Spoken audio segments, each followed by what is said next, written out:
Good morning प्यारे बच्चों। Exercise 5.1 start कर रहे हैं हम लोग। क्वेश्चन नंबर फर्स्ट लेते हैं। उससे पहले आप सभी लोग स्वदेशी अपनाएं एवं देश को बचाने में अपना योगदान दें, आर्थिक रूप से समृद्ध बनाएं देश को। आप खुद भी स्वदेशी वस्तुएं यूज़ करें और अपने परिवार को भी इसके लिए प्रेरित करें। Question number first, which of the following statements are true and which are false. आपको क्या करना है, बहुत इजी है, हम पढ़ चुके हैं ये सब चीज़ें। ये जो नीचे स्टेटमेंट दिए हैं वो स्टेटमेंट ट्रू है या फॉल्स। मैथमेटिक्स में स्टेटमेंट आइदर ट्रू और फॉल्स, ये आप जानते हैं। तो अगर वो ट्रू है तो क्यों है और फॉल्स है तो क्यों है, उसका रीज़न भी देना है।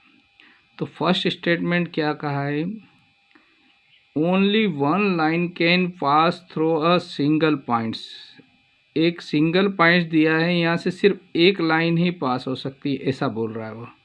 तो क्या ये ट्रू है? जबकि हम देख रहे हैं ये एक पॉइंट है, यहाँ से एक लाइन जा सकती है, दूसरी जा सकती है, तीसरी, चौथी, पांचवी, यानी इनफाइनाइट लाइंस में भी passes through a single point. तो इसका मतलब इस पॉइंट से कितनी लाइन, इनफाइनाइट लाइन पास हो सकती है, ऐसे समझ गए ना, इस टाइप से। तो क्या हो जाएगा, इसका क्या लिखेंगे, फॉल्स स्टेटमेंट है ना, क्योंकि because infinite many lines can passes through a single point. Second statement लेते हैं बच्चों, there are an infinite number of lines which passes through two distinct point. दो पॉइंट्स दिए हैं, यहाँ से ऐसे बहुत सारी लाइन जा सकती है, इनफाइनाइट लाइन जा सकती है। तो हम ड्रा करने की कोशिश करते तो यहाँ पर देखिए मैंने एक लाइन तो मिला दी है दो पॉइंट से, मान लो पी क्यू ले लिए मान लो। तो पी क्यू से दो लाइन, एक लाइन तो मिल गई, फिर दूसरी लाइन ट्राई करी तो इधर जाएगी, इधर जाएगी, इधर जाएगी, ऐसे इधर से भी क्या होगी, ये लाइन्स इस दो पॉइंट से सिर्फ सिंगल लाइन ही पास हो रही है।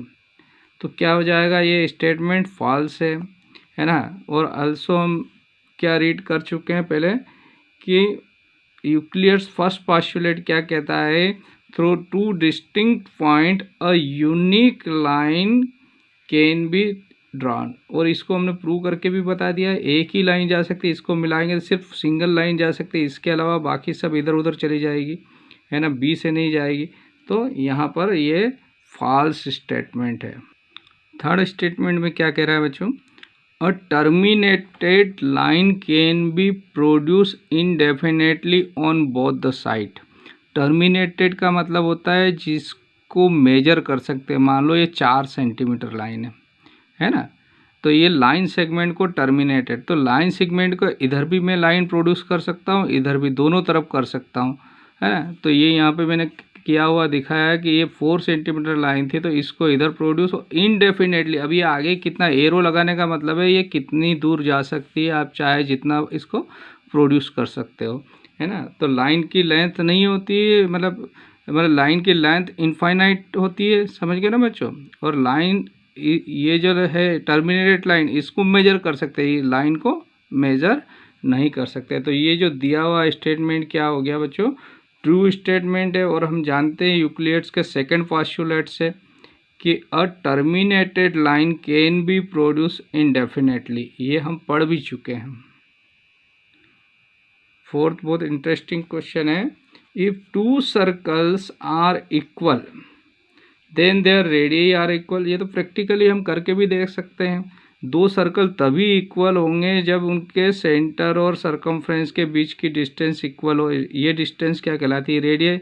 अगर ड्रा करते हैं, मान लो मैंने ये दो सर्कल ड्रा किए, इसकी अभी 1 सेंटीमीटर रेडियस ली, तो ये भी 1 सेंटीमीटर ही है, तभी दो कोइंसाइड हो गए, एक दूसरे को ढक दे। वो कह रहे हैं इक्वल, इक्वल यानी ये इसको ढक सकता है, ये वाला सर्कल इसको, है ना, कोइंसाइड है, कोइंसाइड है तो इनकी रेडियस इक्वल होगी। तो ये ट्रू स्टेटमेंट है। और इसको हमने क्या लिख दिया बच्चों यहाँ से, because if two circle are equal, दो सर्कल यदि इक्वल है, then their centre and circumference will coincide, यानी इसको ऊपर रखें, सेंटर के ऊपर सेंटर आएगा, सरकमफ्रेंस के ऊपर सरकमफ्रेंस आएगी। तो दो सर्कल तभी इक्वल होंगे जब सेंटर और सरकमफ्रेंस इनके सेम हो।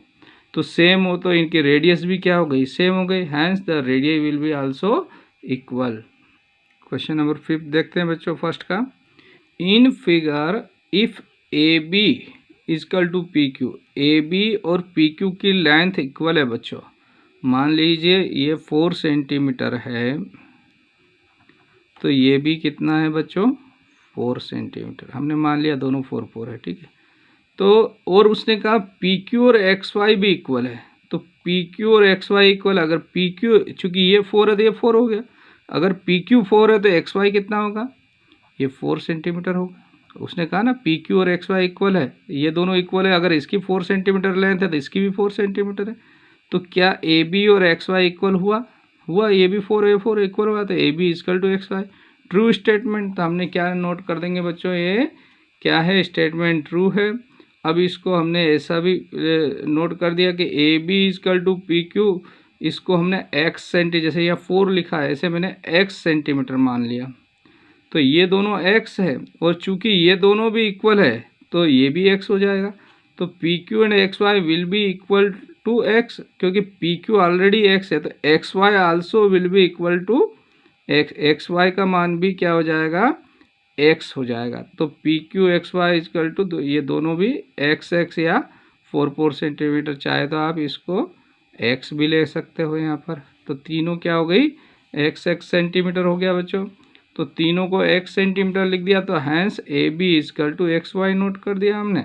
और हम चाहे तो आप ऐसा भी लिख सकते हो, we know that by Euclid's first axiom things which are equal to the same things are equal to one another, यानी ए बी के बराबर है, बी सी के बराबर, तो ए और सी इक्वल होगा। इसी प्रकार से ये लाइन इसके बराबर है, A B line P Q के बराबर है, तो P Q line X Y के बराबर है। So this implies A B is equal to X Y. तो ये फर्स्ट क्वेश्चन आपका कंप्लीट होता है बच्चों।